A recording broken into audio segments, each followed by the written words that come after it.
तो दोस्तों आज हम देखेंगे वन पीस के एपिसोड 2 को। और अगर तुम लोगों ने अभी तक इसके एपिसोड 1 को नहीं देखा है तो उसकी लिंक डिस्क्रिप्शन में है, तुम जाके देख सकते हो। So hi everyone and welcome back to our channel. तो चलिए देखते हैं एपिसोड 2 को। तो लास्ट एपिसोड में लूफी कोबी को एल्विडा से छुड़ाकर उसे बचा लेता है और वो दोनों एक बोट में बैठकर मरीन बेस की तरफ जाने लगते हैं, क्योंकि वहाँ पायरेट हंटर जोरो को बंदी बनाकर रखा हुआ है, जिसे कि लूफी अपनी क्रू में शामिल करना चाहता है। तो अब एपिसोड की शुरुआत में लूफी और कोबी अपनी बोट में बैठे हुए मरीन बेस की तरफ जा रहे थे। लूफी बहुत एक्साइटेड होता है और लूफी के एक्साइटमेंट को देखकर कोबी मन में सोचता है कि ये इतना खुश क्यों है, क्योंकि जोरो बड़ी बेरहमी से बाउंटीज को मारता है। खैर वो दोनों मरीन बेस पहुंच जाते हैं। लूफी बाजार में एक फ्रूट सेलर से जोरो के बारे में पूछता है, जिसे सुनकर पूरे बाजार में जितने लोग होते हैं वो डर के मारे चौंक जाते हैं। कोबी लूफी को बोलता है कि शायद हमें यहाँ जोरो का नाम चिल्लाकर नहीं बोलना चाहिए। फिर आगे रास्ते में लूफी कोबी से पूछता है कि क्या वो सच में मरीन ज्वाइन करना चाहता है। कोबी बोलता है कि अभी वो तैयार नहीं है और अभी यहाँ कैप्टन मॉर्गन की ड्यूटी है। और फिर से बाजार में सभी लोग कैप्टन मॉर्गन का नाम सुनकर डर जाते हैं। कोबी लूफी को बोलता है कि जोरो से डरना तो समझ में आता है, मगर किसी मरीन कैप्टन से डरना, जरूर यहाँ कुछ गड़बड़ है। फिर वो दोनों एक बड़े से दरवाजे के सामने आके खड़े हो जाते हैं जिस पर मरीन्स लिखा होता है।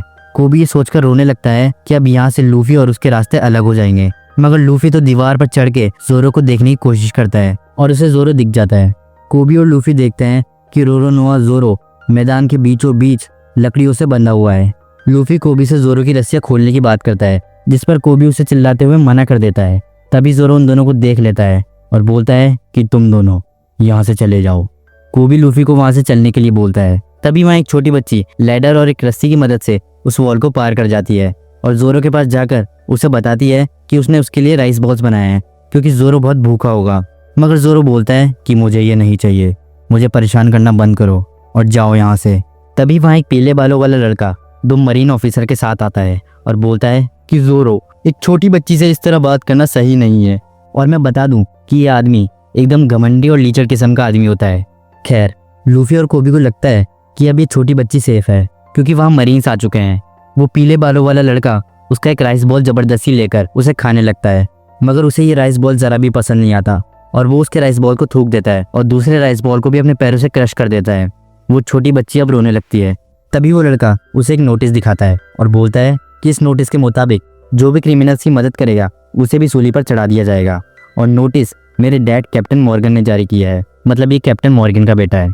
फिर वो लड़का एक ऑफिसर को बोलता है कि इस बच्ची को बाहर फेंक दो। वो ऑफिसर पहले तो इनकार करने वाला होता है, मगर क्योंकि वो कैप्टन मॉर्गन का बेटा है तो उसे ये करना होगा। फिर वो ऑफिसर उस बच्ची को सॉरी बोलकर उसे दीवार के बाहर फेंक देता है, मगर तभी लूफी अपनी रबर की बॉडी की मदद से उसे उछलकर पकड़ लेता है।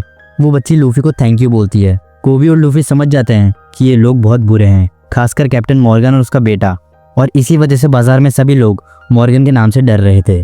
खैर अब मॉर्गन का बेटा और वो दो ऑफिसर्स वहां से चले जाते हैं। वैसे जोरो 10 दिन बाद यहाँ से छूटने वाला होता है। लूफी अब जोरो के सामने आकर खड़ा हो जाता है और उससे पूछता है कि तुम इतने ताकतवर हो फिर भी यहाँ बंधे हुए हो।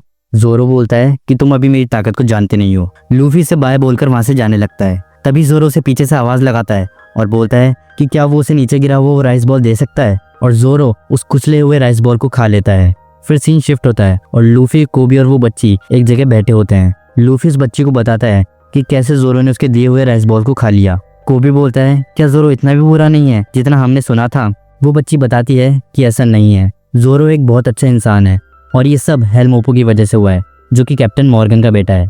एक दिन हेलमोपो अपने बड़े से डॉग को अपने साथ बाजार में उस बच्ची की मॉम के खाने की शॉप में ले आता है, जहाँ उसका डॉग सभी की प्लेट में से खाना खाने लगता है। वो बच्ची उस डॉग को रोकने की कोशिश करती है, जिससे वो डॉग उस बच्ची पर अटैक कर देता है, मगर तभी एक स्टूल उड़ती हुई उस डॉग के मुंह पर जाके लगती है, जिससे वो बेहोश हो जाता है। और वो स्टूल फेंकने वाला था रोरोनोआ जोरो। हेलमोपो उस पर अपनी तलवार से अटैक करता है, मगर जोरो उसे डॉच कर उसकी तलवार को लात मार देता है, जिससे उसकी तलवार ऊपर अटक जाती है। और जोरो हेलमोपो को भी मुक्का मार देता है और उस पर अपनी तलवार को तान कर बोलता है अब तुम मुझे परेशान कर रहे हो। हेलमोपो बोलता है तुम शायद जानते नहीं कि मेरे डैड कैप्टन मॉर्गन है, और अगर तुमने मुझे कुछ करा तो उस बच्ची और उसकी मॉम की जान खतरे में पड़ जाएगी, और अगर तुम ऐसा नहीं चाहते तो खुद को सरेंडर कर दो और तुम्हें सिर्फ 1 महीने के लिए बंदी बनना पड़ेगा। जोरो उसकी शर्त को मान जाता है और खुद को सरेंडर कर देता है। वो बच्ची रोते हुए बोलती है कि वो बस जोरो को बचाना चाहती है। तभी वहाँ कुछ आवाज़ आती है और वो लोग वहाँ जाकर देखते हैं, जहाँ पर हेलमोपो उस बच्ची की मॉम की शॉप पर दादागिरी कर रहा था। वहाँ वो ऑरेंज बालों वाली लड़की भी बैठी होती है। हेलमोपो बोलता है कि उसे मज़ा नहीं आ रहा है, क्यों ना वो जोरो को फांसी पर चढ़ा दे ताकि उसे थोड़ा मजा आए। ये बात सुनकर लूफी को बहुत गुस्सा आ जाता है और वो भागकर हेलमोपो को एक जोरदार मुक्का मार देता है। कोबी उसे रोकने की कोशिश करने लगता है। हेलमोपो उसे बोलता है कि वो जोरो के बाद उसे ही फांसी पर चढ़ाएगा क्योंकि वो कैप्टन मॉर्गन का बेटा है, मगर लूफी को इससे ज़रा भी फर्क नहीं पड़ता। फिर हम मरीन के मेन बेस में कैप्टन मॉर्गन को देखते हैं। हेलमोपो भागकर उसके डैड के पास आता है और बताता है कि बाजार में उसके साथ क्या हुआ और वो अपने डैड को लूफी को मरवाने के लिए बोलता है। फिर सीन शिफ्ट होता है और हम देखते हैं जोरो को, जो कि अपने बचपन को याद करता है कि किस तरह वो अपनी बहन से बचपन में हर बार तलवारबाजी में हार जाता था। जोरो फिर अपनी आंखें खोलता है और देखता है कि उसके सामने वही लड़का यानी लूफी खड़ा है। जोरो उसे बोलता है कि तुम फिर से आ गए, चले जाओ यहाँ से। मगर लूफी उसे बताता है कि वो उसे अपनी पायरेट क्रू में शामिल करना चाहता है, मगर जोरो मना कर देता है क्योंकि वो खुद एक पायरेट हंटर है। मगर लूफी उसके साथ एक डील करता है जिसके तौर पर जोरो की तलवार जो कि मॉर्गन के बेटे हेलमोपो ने हड़प ली है वो लूफी उसे वापस ला कर देगा और उसके बदले जोरो को उसकी टीम में शामिल होना होगा। और लूफी वहां से अकेले मरीन बेस की तरफ चला जाता है। फिर हम मरीन्स के बेस के टॉप को देखते हैं जिस पर मॉर्गन अपना एक बहुत बड़ा स्टैचू अपने ऑफिसर से खड़ा करवा रहा होता है। हेलमोपो बोलता है कि आप उसे मारते क्यों नहीं डैड। मॉर्गन उसे एक मुक्का मारता है और बोलता है कि तुम नालायक हो, जिसकी वजह से आज तक मैंने भी तुम पर हाथ नहीं उठाया था। मॉर्गन फिर अपने ऑफिसर को उस बच्ची को मारने का ऑर्डर देता है क्योंकि वो जोरो से मिलने आई थी। फिर हम लूफी को देखते हैं जो कि मरीन के बेस के सामने खड़ा होता है। मॉर्गन के एक ऑफिसर की वजह से उसके स्टैचू का एक हाथ उसके बेस के डोम से भिड़ जाता है। मॉर्गन ये देख उसे मारने वाला होता है। लूफी को बेस के टॉप से उनकी आवाज़ आती है और वो अपने हाथ को स्ट्रेच करके बेस की टॉप वॉल को पकड़कर ऊपर जाने की कोशिश करता है, मगर वो कुछ ज़्यादा ही ऊपर चला जाता है। सब लोग लूफी को देखकर चौंक जाते हैं। लूफी नीचे आने के लिए मॉर्गन के स्टैचू से बंधी हुई एक रस्सी पकड़कर नीचे आ जाता है, जिससे उसका स्टैचू नीचे गिर जाता है और टूट जाता है। मॉर्गन लूफी को मारने का ऑर्डर देता है। लूफी हेलमोपो को उठाकर भागने लगता है ताकि वो उससे जोरो की तलवार ले सके। वहाँ बेस के अंदर वो ऑरेंज बालों वाली लड़की भी छुप के कुछ चुराने की कोशिश कर रही होती है। हेलमोपो उसे बताता है कि जोरो की तलवार उसके रूम में है और लूफी हेलमोपो को एक शील्ड बनाते हुए ऑफिसर से बचकर उसके रूम की तरफ जाने लगता है। वहाँ कोबी जोरो की रस्सियां खोल रहा होता है, मगर जोरो उसे मना करता है क्योंकि अभी 10 दिन बाकी होते हैं उसकी सजा के, फिर वो छूट जाएगा।